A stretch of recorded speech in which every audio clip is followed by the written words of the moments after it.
Autominutid on suvisel ringreisil, et tutvustada teile põnevaid puhkamispaiku. Täna tutvustame teile 4-rattalist crosskarti, mis peaks iga mootorihuvilise inimese diivani pealt vähemalt püsti ajama. Kutsusime endaga kaasa motospordihuvilise ja ühe lõbusa selli, Erki Sarapuu, ja panemegi temaga crosskardid joonele. Autominutid alustavad.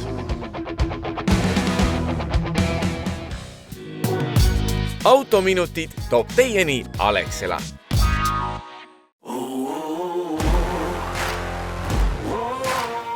Crosskart on ilmselt kõige soodsam võimalus kogeda WRC autodele omast meeletut kiirendust, hüppeid ja lärmi, mida toodab viimseni pöördesse aetud tsiklimootor. Masin on segu kardist ja pagist, kuid mootor on see, mis crosskarti sõiduelamuse eriliseks teeb.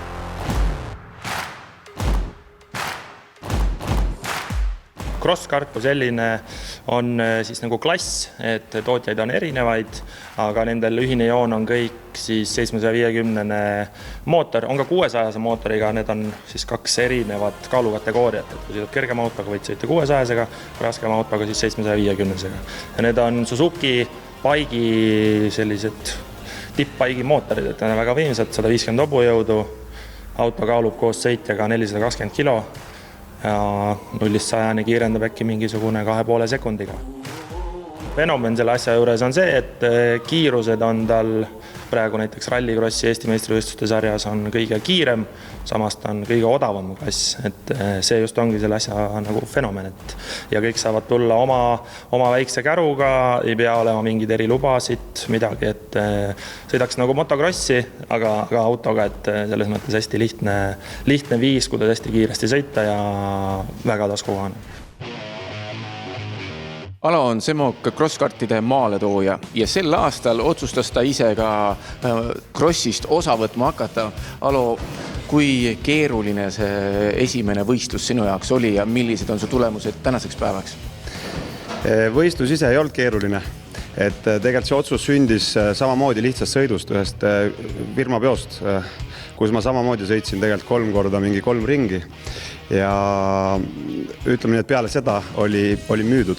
Ma tookski paralleele motocrossiga selles mõttes, et seal on nagu mees mehe vastu rivis, ta on ühistart enamasti siis ja see adrenaliin, mis seal nagu tekib, ma ei oska nagu muid võrdlusmomente mingi muu spordiga tuua.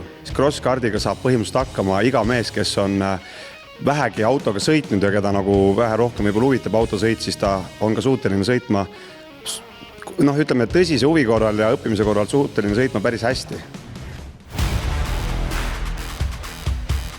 Crosskartide testimiseks läksime Tabasalu ringile, mis pole küll ideaalne sõidurada, kuna koosneb vaid siledast asfaldist, kuid algaja saab seal väga hea tunnetuse ikkagi kätte. Meid ootas ees Erki, kes juba kibeles rooli. Kuidas sul võistlustel läinud on?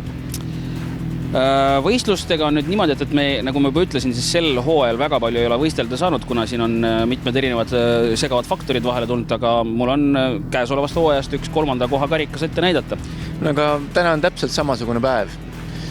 Võistlusteleks ideaalne ilm, masinad on meil olemas ja vaatame, kuidas lihtsalt välja tuleb. Eesmärgiga tuua masinad tervena finišisse tagasi. Ja, naudime.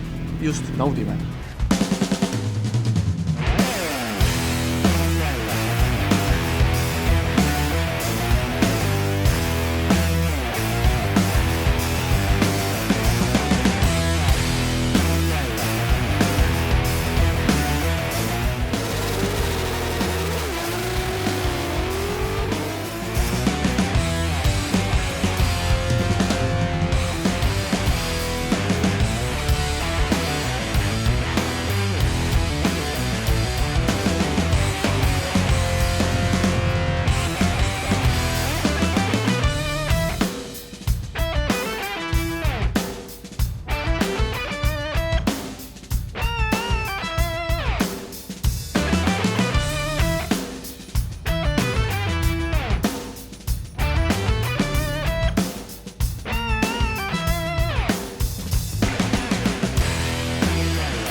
Kuidas me Erki selle võistlussõidu nüüd kokku võtame? Sõbralik võistlus.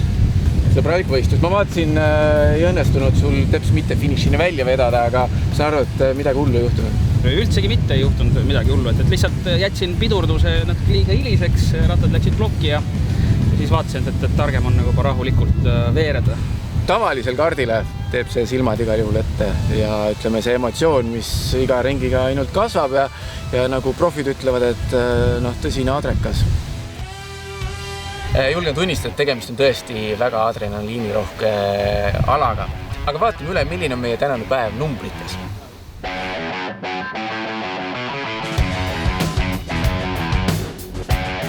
Sellised olid autominutid. Ilusat sügise algust ja anname ikka üheskoos Eestile jõudu. Autominutid toob teieni Alexela.